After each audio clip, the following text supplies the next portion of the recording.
Yogi Stillness, and thank you for joining us. I'll be your guide in today's meditation. Today we'll be discovering the value of kindness in our self-talk, to know that we can count on ourselves in times of need.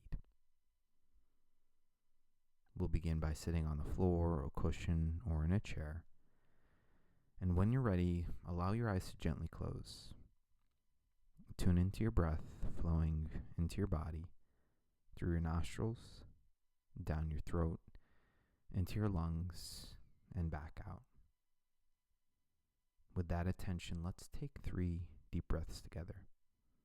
Begin with a deep breath in and pause, and a long, deliberate breath out. Another inhale and hold, and a slow exhale. One last breath and hold it, and a clearing out breath.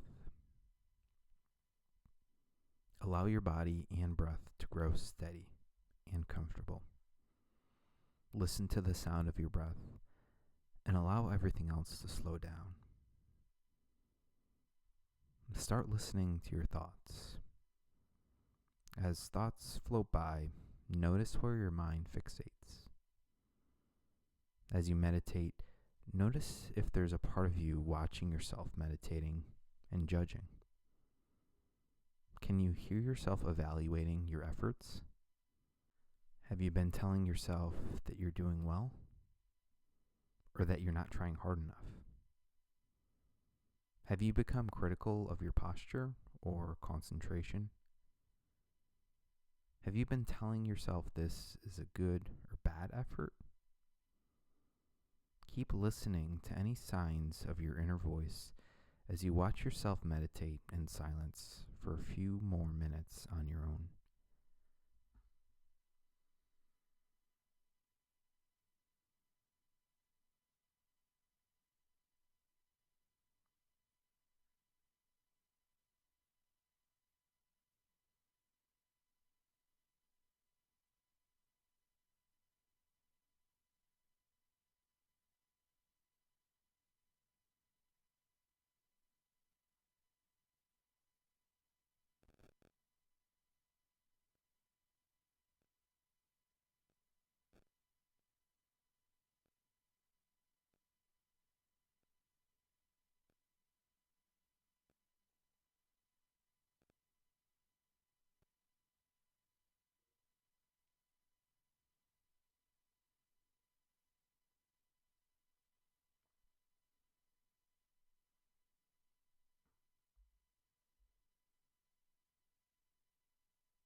Reconnect to the breath, noticing its natural flow. As you watch the breath, notice if there's a desire to control it, or the contentment to let it be as it is.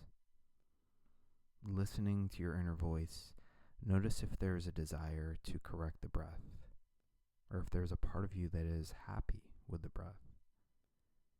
Stay mindful of any inner dialogue you experience, especially any self-judgments that arise. If you notice yourself being critical, try to switch the tune by repeating something kind to yourself. Continue with this as you silently observe the breath for a moment more.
Take a slow, deep inhale and exhale. We can find so much value in our friends when we need encouragement and when we need someone to inspire us and believe in us. Because no matter who or where we are, there will be times when someone ruins our day, makes us feel self-conscious, or even someone who takes out their anger on us. And both of these kinds of people, friends and foes, exist inside each of us. We don't always notice it, but we have an inner dialogue running through our heads most of the time, saying things we wouldn't dare say out loud. This voice may tend to get louder when we are looking in a mirror, worried about being judged, or performing under pressure. Some days that inner voice can be hypocritical, focusing in on all the details that make us feel self-conscious, getting in our heads when we're trying to concentrate, and making us doubt our abilities. When that happens, it can be essential to use mindfulness to reverse the effects. We can make the choice to be our own worst enemy or our own best friend and cheerleader. That choice begins by listening closely to how we talk to ourselves. Some people are blessed with abundant self-confidence. Their inner dialogues are like a voice of a loving and encouraging parent or friend, reassuring them and helping them to believe in themselves. Oftentimes, it can be challenging to find this voice inside ourselves, and that's okay. One simple exercise to move into this uncharted territory is to start every day saying 3 kind things to ourselves in the mirror. At first, it can feel uncomfortable, receiving praise even from ourselves. But over time, it can become more comfortable and happen naturally. Meanwhile, the inner critic hides in all of our heads, the voice that likes to antagonize and undermine us. By learning to listen to our inner dialogue, we can start noticing when we say unkind things to ourselves. When we catch ourselves being mean, we can practice retracting our insults and replacing them with kinder words.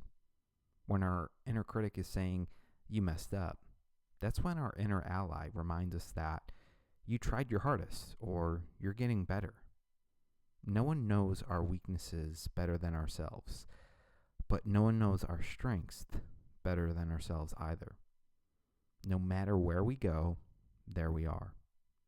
As long as we have to live with our inner voice whispering in our ear all day long, we may as well cultivate a kinder inner voice. The encouragement and upliftment of our kindest self can get us through many challenges and hardships, while the attacks of our inner critics can rattle us easily. And with practice, we can become mindful of what kind of voice we cultivate and begin to create the ripple effect. Learning how to be our own best friend can support us in being an uplifting friend to others. Kindness starts at home. Come back into your body now. Take a final cleansing inhale and hold it momentarily. And then let it go. Slowly allow your eyes to open. Thank you for showing up for yourself in this practice today.